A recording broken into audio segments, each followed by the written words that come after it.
Your reaction to this news? Well, Jay, as much as it is sad, we were expecting this news for quite some time.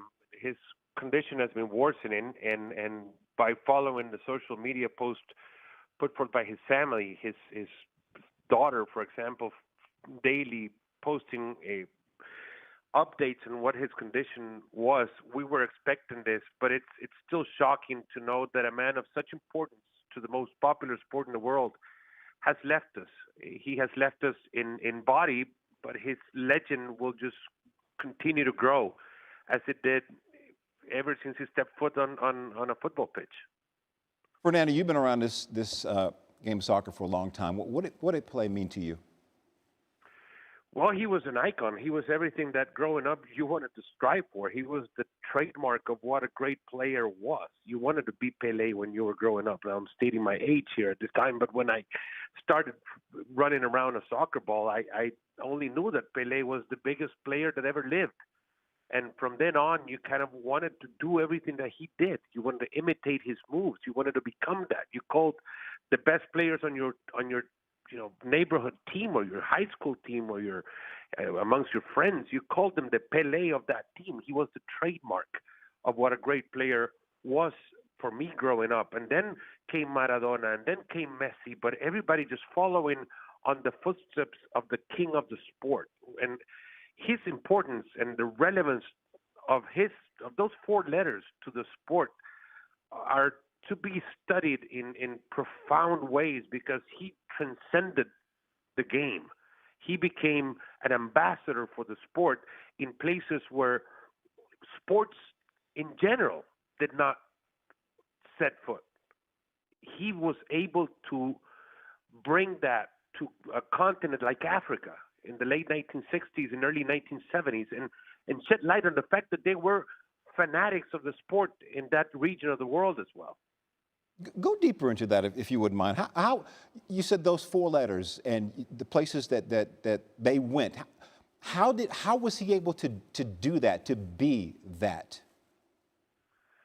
Well, he went on the back of the growth of television and the platforms for communication that were set forth for him to take advantage of as well.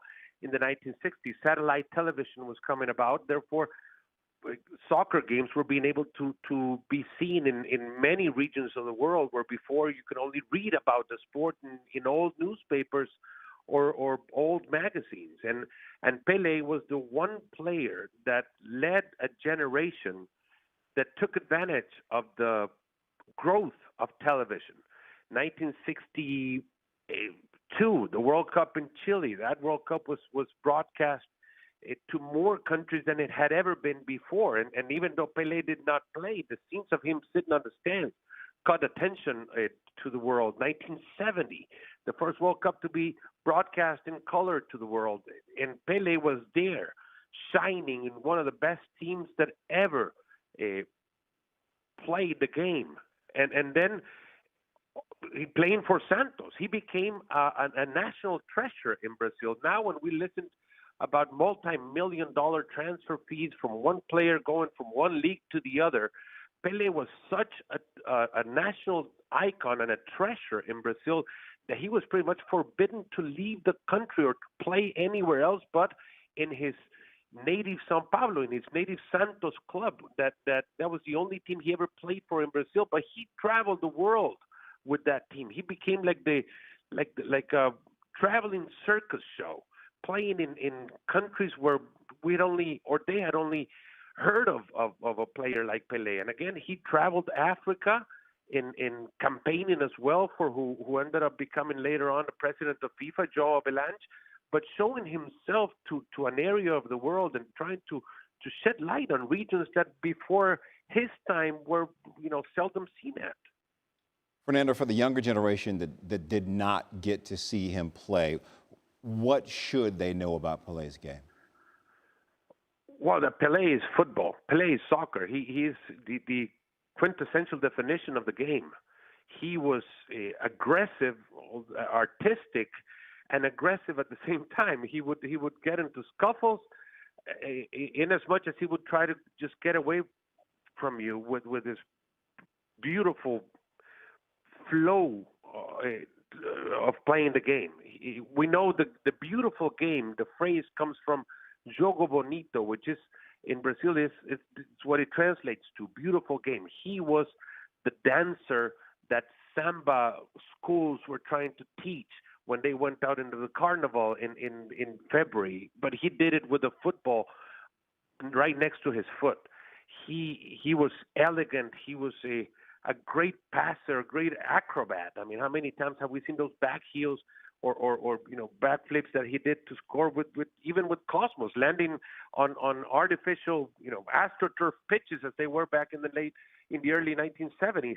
He would do that. He would create scenes that were only imagined by many of the mortals that played the game, and he just took the sport to another level.